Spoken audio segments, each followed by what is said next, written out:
Hi hello welcome to current TV news. Mudragada Padmanabham ఒక ఉద్యమ నేతగా ఉన్నటువంటి ఆయన చరిత్ర గురించి మనందరికీ తెలిసిందే. ఇప్పుడు ఆయన మరణించారు.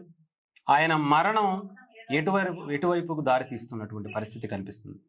ముఖ్యంగా ఆయన కూతుర్ని కడసారి చూసుకునేందుకు కూడా వీలు లేదంటూ అక్కడ కొంతమంది అడ్డుకునేటువంటి ప్రయత్నం కూడా చేశారు. అసలు ముద్రగడ పద్మనాభం గారి చరిత్ర ఏంటి? ఆయన 50 ఏళ్ల రాజకీయ జీవితం ఏం చెబుతుంది? ఆఖరిగా 2 సంవత్సరాల పాటు ఆయన ఉన్నటువంటి జీవితం ఏమి సూచిస్తుంది? ఇవి తెలుసుకునేటువంటి ప్రయత్నం చేద్దాం. మనతో పాటు సీనియర్ జర్నలిస్ట్ అక్షర్ సత్యం గారు ఫోన్ లైన్లో అందుబాటులో ఉన్నారు. ఆయన అడిగి మరిన్ని విషయాలు ముద్రగడ పద్మనాభం గారి గురించి తెలుసుకునేటువంటి ప్రయత్నం చేద్దాం. సార్ నమస్తే సార్. నమస్కారం అండి. సార్, ముద్రగడ పద్మనాభం గారికి మీకు కొన్ని దశాబ్దాల అనుబంధం ఉంది. ఎందుకంటే ఆ జిల్లా వాళ్ళు సుదీర్ఘంగా ఆయనతో పాటు చాలా ఉద్యమాల్లో కూడా పాల్గొన్నటువంటి పరిస్థితి అయితే ఉంది.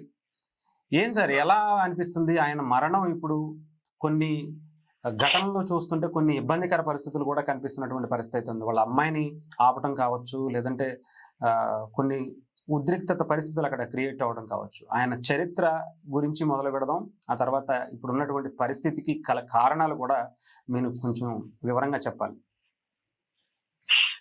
సరే, మొట్టమొదటిగా నీతికి, నిజాయితీకి, ముక్కుసూటి తనానికి, తన అనుకున్న లక్ష్యం కోసం చివరి వరకు పోరాడి తనువు సాధించిన ముద్రగడ పద్మనాభం గారి ఆత్మకి శాంతి కలగాలని కోరుకుంటున్నాను సార్. కుటుంబ సభ్యులు ముగ్గురికి కూడా నా ప్రగాఢ తెలియజేస్తారంటారు. అయితే ముద్రగడ పద్మనాభం గారు కాన్స్టిట్యున్సీ, మా కాన్స్టిట్యున్సీ పక్క పక్కనండి. మరొక విధంగా కూడా ఆయన 1985 ప్రాంతంలో ఎన్టీ రామారావు గారితో విభేదించి రిజైన్ చేసి వచ్చినప్పుడు కానీ, ఆ తర్వాత మళ్ళీ తెలుగుదేశం ప్రభుత్వానికి మంత్రికి రిజైన్ చేసి వచ్చేసి తోట సుబ్బారావు గారితో పోరాడి ఉత్తరగంచిలో నిరాహార దీక్ష చేసిన సందర్భంలో కానీ, ఆ తర్వాత కిర్లంపూడిలో నిరాహార దీక్ష చేసిన సమయంలో మేము బాగా చిన్నపిల్లలు అన్ని తెలుసు. ఎందుకంటే మా ఊరి నుంచి మా వాళ్ళంతా ఇల్లు వస్తూ ఉండేవారు. తర్వాత యూనివర్సిటీ చదువుకున్న రోజుల్లో ముద్రగడ పద్మనాభం గారితో పాటు కలిసి ఉద్యమాలు చేసిన వ్యక్తులమి, రైలు రోకాలు, రాస్తారోకాలు చేసిన వ్యక్తులమి. 2019-24 మధ్యలో నిరాహార దీక్ష చేసినప్పుడు కూడా అన్ని విధాలుగా మద్దతు ఇచ్చిన వ్యక్తిని, ఢిల్లీలో కూడా ప్రెస్ మీట్లు అవి పెట్టి ధర్నాలు, రాస్తారోకాలు చేసినటువంటి వ్యక్తిని నేను. నిజం చెప్పాలంటే నేను ముద్రగడ గారి అనుచరుణ్ణి. నేను ఆ గురువు గారనే అంట. రేపు చనిపోయినప్పుడు అంట, రేపు కూడా అంట, మనిషి చనిపోయాడు కదా, బతుకున్న వాళ్ళతో జైకొట్టి వ్యక్తిని కాదు. అయితే నేను ముద్రగడ గారిని తీవ్రంగా విమర్శిస్తున్న వాళ్ళు మొట్టమొదటి వ్యక్తిని నేను. వ్యక్తిగతంగా నాకు ఎంతో అభిమానం ఉంది, నాకు ఆయనకి ఎంతో అనుబంధం ఉంది. కానీ సామాజిక పరంగా, రాష్ట్ర పరంగా, కుల పరంగా ఆయన కులానికి అన్యాయం చేశాడు, సమాజానికి అన్యాయం చేశాడు అని కోపపడి విమర్శ చేస్తున్నాను, కానీ వ్యక్తిగతంగా కాదండి. దాన్ని గమనించాలి. ఇప్పుడు నాకెవరో పెళ్లి కూతురు గల అమ్మాయి ముద్రగడ పద్మనాభం గారికి తెలుసుంటే వాళ్ళని ఆయన ఇంటికి పిలిపించి, నన్ను ఆయన పిలిపించి గట్టిగా పెళ్లి చేసుకోవాలని పట్టుబట్టిన వ్యక్తి అయినా అంత అనుబంధం ఉండేది. మా వ్యక్తిగత విషయాల్లో కూడా ఒక తెలుగుదేశం ప్రభుత్వం రాష్ట్ర అప్పటి ఆర్థిక మంత్రి మా పొలానికి నీరు వెళ్ళటానికి అడ్డేస్తే ఆ తెలుగుదేశం మంత్రులు, ఇన్ఛార్జీలందరి సమక్షంలో నేను మీ పొలాన్ని నీరు కట్టి పండించి మీ ఇంటికి ధాన్యం పంపిస్తాను, మీరు వెళ్ళిపోండి అని ఛాలెంజ్ చేసిన వ్యక్తి పక్కన ఆర్థిక మంత్రి గారు ఉండగా ముద్రగడ పద్మనాభం గారు గర్స కోసం చెప్తున్నాను నేను. అది రాజమండ్రి మున్సిపల్ ఎలక్షన్ జరుగుతుంటే అక్కడ అందరు ఇన్ఛార్జీలు, అందరు రాష్ట్ర స్థాయి నాయకులు అందరూ ఉండగా వాళ్ళ సమక్షంలో ఏమండి ఆర్థిక మంత్రి గారు వీళ్ళ పొలాన్ని నీరు అడ్డేయడం తప్పు కదండి అంటే, అలాగది ఎలాగైతే అంటుంటే వెళ్ళిపోండి, వెళ్తాడు మీకు పని నేను వచ్చి నేను కట్టి మీకు పొలాన్ని నీరు తీసుకొస్తాను అన్నట్టు. అంత ఖర్చు ఎవరికుంటే చెప్పండి. తెలుగుదేశం ఆర్థిక మంత్రిని ఎదుర్కోవడం అంటే సామాన్య విషయం కాదండి. నేటి తరానికి ముద్రగడ పద్మనాభం గారి యొక్క ఖర్చు గురించి కానీ, ముద్రగడ పద్మనాభం గారి యొక్క త్యాగం గురించి కానీ ఎవరికి తెలియదండి. ఎందుకంటే ఆయన ముద్రగడ పద్మనాభం గారు అంటే అప్పుడు ముఖ్యమంత్రి ఎన్టీ రామారావు గారిని చూసి అందరూ జడ్సేవారు. అటువంటి ఎన్టీ రామారావు గారు ముద్రగడ పద్మనాభం గారు చూసి జడ్సేవారండి. ఇప్పుడు ఎన్టీ రామారావు గారిని నాదెండ్ల భాస్కరరావు గారు పదవీచ్యుతం చేసినప్పుడు నాదెండ్ల భాస్కరరావు గారి వర్గం, ఎన్టీ రామారావు గారి వర్గం అని మంత్రులందరినీ, ఎమ్మెల్యేలందరినీ కూడా హోటల్స్ లో పెట్టి రాజకీయాలు చేస్తున్న సమయంలో ముద్రగడ పద్మనాభం గారు కిర్లంపూడి వచ్చేసి నేను ఎవరి దాంట్లో జాయిన్ అవను అని పొలంలో వ్యవసాయం చేసుకుంటున్న వ్యక్తి ముద్రగడ పద్మనాభం గారు అంటే 2 వర్గాలను కాదు. రెండు వందలు అంటే ఎన్టీ రామారావు గారు మనిషినే కానీ నేను వెళ్ళి మీరు నా నిజాయితీని నిరూపించుకోవాల్సిన అవసరం లేదు. అంతేగాని నేను ఇవాళ నాదెండ్ల మన భాస్కర్ గారు వెనకాల ఉంటారు, రేపు ఎన్టీఆర్ గారు ఉంటారు, లేదా చంద్రబాబు నాయుడు గారు వర్గం అన్న టైప్ కాదండి. అన్ని ముక్కు సూటిగా తన వర్గం తనదే, తన మాట తనదైనా ఎలా కరుపుని వచ్చాడు కానీ ఆ తర్వాత కిర్లంపు అది రావులపాలెంలో ఘటనలో మళ్ళీ అతను ఎమ్మెల్యేగా రిజైన్ చేసి, కాంగ్రెస్ ప్రభుత్వం నుంచి ఎమ్మెల్యేగా రిజైన్ చేసి మళ్ళీ నిరాహార దీక్ష చేసినప్పుడు కానీ, కిర్లంపూడిలో నిరాహార దీక్ష చేసినప్పుడు కానీ సంచలనం సృష్టించాడండి. అప్పటికప్పుడు కోట్ల నాటి ముఖ్యమంత్రి ఉమ్మడి ఆంధ్రప్రదేశ్ ముఖ్యమంత్రి కోట్ల విజయభాస్కర్ రెడ్డి గారు అప్పటికప్పుడు కాపుల్ని బీసీలో చేస్తూ జీవో నెంబర్ 38 అనుకుంటా, ఆ జీవోని తీసుకొచ్చి అప్పటి ఆర్థిక మంత్రి రోషయ్య గారితో పంపించాడు ఆయన. ఎన్టీ రామారావు గారు కానీ, కోట్ల విజయభాస్కర్ రెడ్డి గారు కానీ, ఒక ముఖ్యమంత్రి చెన్నారెడ్డి గారు కానీ, నాటి ముఖ్యమంత్రి నేదురుమల్లి జనార్దన్ రెడ్డి గారు కానీ, నాటి ముఖ్యమంత్రి రాజశేఖర రెడ్డి గారు కానీ, నేటి ముఖ్యమంత్రి చంద్రబాబు నాయుడు గారు కానీ, ముద్రగడ పద్మనాభం గారు అంటే గడగడ ఆడేశ్వరాడు బాబోయ్ మళ్ళీ ఏం ఉద్యమం పెడుతున్నారు, మళ్ళీ ఏం కంట తెస్తాడు అని. ఇక్కడ అతని నిర్ణయాలంతా సూటిగా నిర్భయంగా నిజాయితీగా ఉండేవండి. అయితే రాను రాను రాజశేఖర రెడ్డి గారు, జగన్మోహన్ రెడ్డి గారి చీఫ్ మినిస్టర్ అయిన తర్వాత ముద్రగడ పద్మనాభం గారి పతనం స్టార్ట్ అయిందని చెప్పాలండి. అంత గొప్ప బతికి అంత గొప్పగా అంటే అంత సీఎంలను కూడా ఎదిరించి నిలబడినటువంటి వ్యక్తి జగన్మోహన్ రెడ్డి గారి దగ్గరికి వచ్చేటప్పటికి ఎందుకని సార్ అంత చతికిల పడిపోయారు ఆయన దగ్గర? అతను పతనం స్టార్ట్ అయిందండి. ఇప్పుడు ఒకనొక స్టేజ్ లో 89, 94 ఉన్న టైంలో ముద్రగడ పద్మనాభం గారు సీఎం చేస్తారన్న స్టేజ్కి వెళ్ళాడండి. అవును సార్, అవును. ఆ తర్వాత 95లో కాంగ్రెస్ గవర్నమెంట్ ఓడిపోయి చంద్రబాబు నాయుడు మళ్ళీ తెలుగుదేశం గవర్నమెంట్ వచ్చినప్పుడు కుముద్బెన్ ఖుషి గారు అనుకుంటే అప్పుడు ఉమ్మడి ఆంధ్రప్రదేశ్ ఇన్ఛార్జ్ కాంగ్రెస్ పార్టీ, ఆమె సరిగ్గా ముద్రగడ పద్మనాభం గారు మిమ్మల్ని కాంగ్రెస్ పార్టీ హైకమాండ్ ప్రపోజ్ చేస్తుందంటే ఆయన రిజెక్ట్ చేసి ఇది రాజశేఖర రెడ్డి గారు ప్రపోజ్ చేశారని అంటారు. అంత స్టేచర్ ఉన్న వ్యక్తి అప్పటికి ఈ రాజశేఖర రెడ్డి గారు కానీ, చంద్రబాబు నాయుడు గారు కానీ ఏం లేవండి వాళ్ళకి. అంత స్టేజ్ రాష్ట్ర ఇద్దరు ఏమీ స్టేజ్ లేనప్పుడు ముద్రగడ పద్మనాభం గారు రాష్ట్ర స్థాయి నాయకు అయిపోయి సీఎంల భయపడి స్టేజ్కి వెళ్ళాడండి.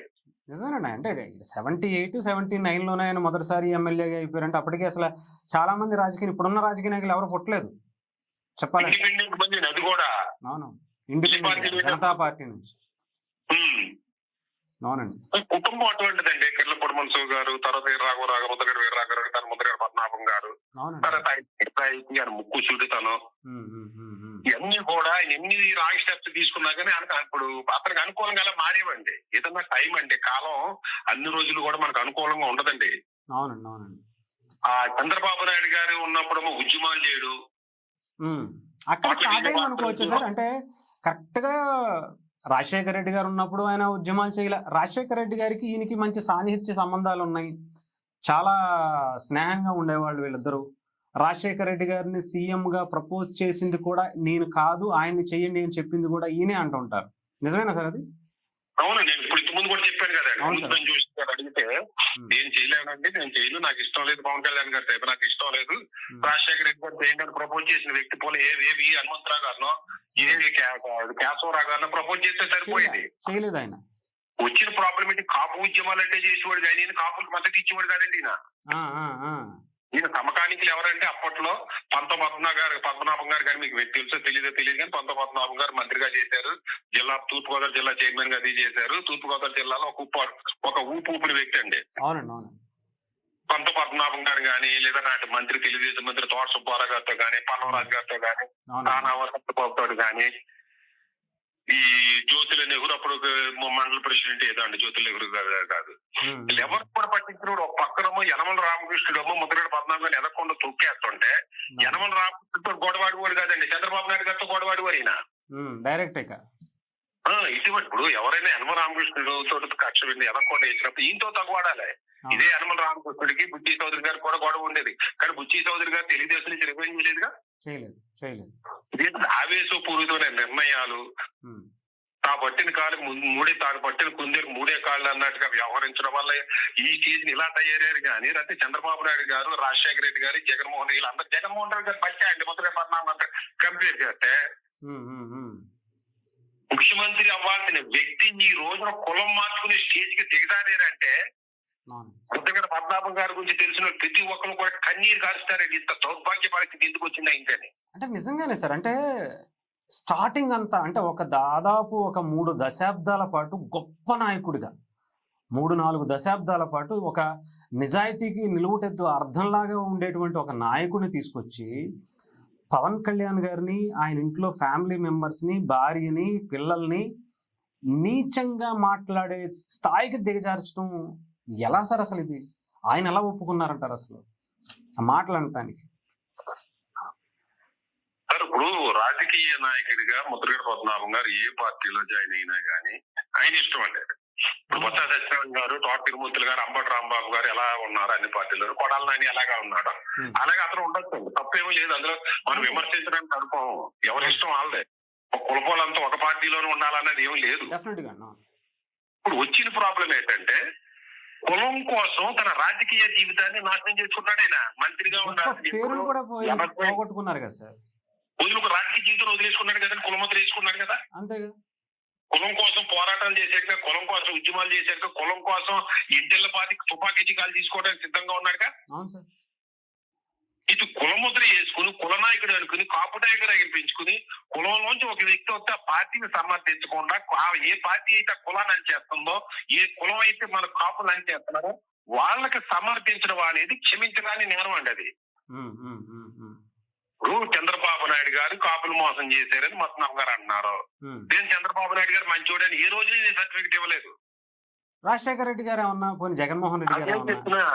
ఇప్పుడు చంద్రబాబు నాయుడు కమ్మ ప్రభుత్వాలు వచ్చింది 1983. అవునండి. అప్పటిదాకా 1956 నుంచి 83 వరకు కాపుని నాశనం చేసేసింది రెడ్డి కదా అంట. అవునండి, అవును. ఇప్పుడు పద్మనాభం గారి విషయం వస్తే రాజశేఖర రెడ్డి గారు 2004లో కాపుల్ని బీసీలో చేస్తేనని హామీ ఇచ్చి కాపుల్ని బీసీలో చేర్చకుండా మిగిలిన కులాలకు అందరికీ చేసి కాపు తెలగ పని ఒంటరి వదిలేసినప్పుడు ముద్రగడ పద్మనాభం గారు కాంగ్రెస్ లో ఉన్నారు, ఎందుకు అడగలేదంట, ఎందుకు ఉద్యమాలు చేయలేదంట. మీ రాజశేఖర రెడ్డి గారికి మీకున్న సాన్నిధ్యం ఏంటంట. అవునండి, అవునండి. ఇదే జగన్మోహన్ రెడ్డి గారు పద్మనాభం గారిని అరెస్ట్ చేసినప్పుడు కాపు రిజర్వేషన్లు న్యాయబద్ధమైనవి, ధర్మబద్ధమైనవి, నేను పార్టీ అధికారులకు వచ్చిన కాపు రిజర్వేషన్ ఇస్తానని హామీ ఇచ్చి ప్రెస్ మీట్ లో చెప్పిన వ్యక్తి కిర్లంపూడి వచ్చినట్టే కాపు రిజర్వేషన్ ఇవ్వాలని ప్రకటించినప్పుడు మీరు ఎందుకు ఖండించలేదంటే జగన్మోహన్ రెడ్డి గారిని? రాజశేఖర రెడ్డి గారు అయితే ఇప్పుడు 2004లో అధికారులకు వచ్చిన 5లో 4లో ఎమ్మెల్సీని రివైవ్ చేశారు.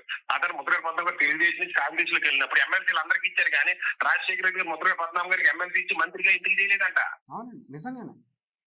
ఇదే జగన్మోహన్ రెడ్డి గారు ఆయన 2019లో కూడా కాకినాడ ఎంపీగా నిలబడతారు, ఈవెన్ రాజ్యసభ ఇస్తారు, లేదంటే కేంద్ర మంత్రిని చేస్తారు అనేటువంటి మాటలు కూడా వినిపించేస్తారు, కానీ ఆ చర్యలు ఎక్కడా కూడా కనిపించలేదు. ఎందుకు చేయలేదండి మరి జగన్మోహన్ రెడ్డి గారు? అంత ప్రేమ ఉండు. కనీసం 19 నుంచి 24 లోపల పద్మనాభం గారిని కానీ లేదు పద్మనాభం గారు ఒప్పుకోవాలి అబ్బాయి కానీ ఎమ్మెల్సీ చేసి మంత్రిగా చేసి ఏదో పనులు ఓట ఇవ్వచ్చు. అంతే కదండి.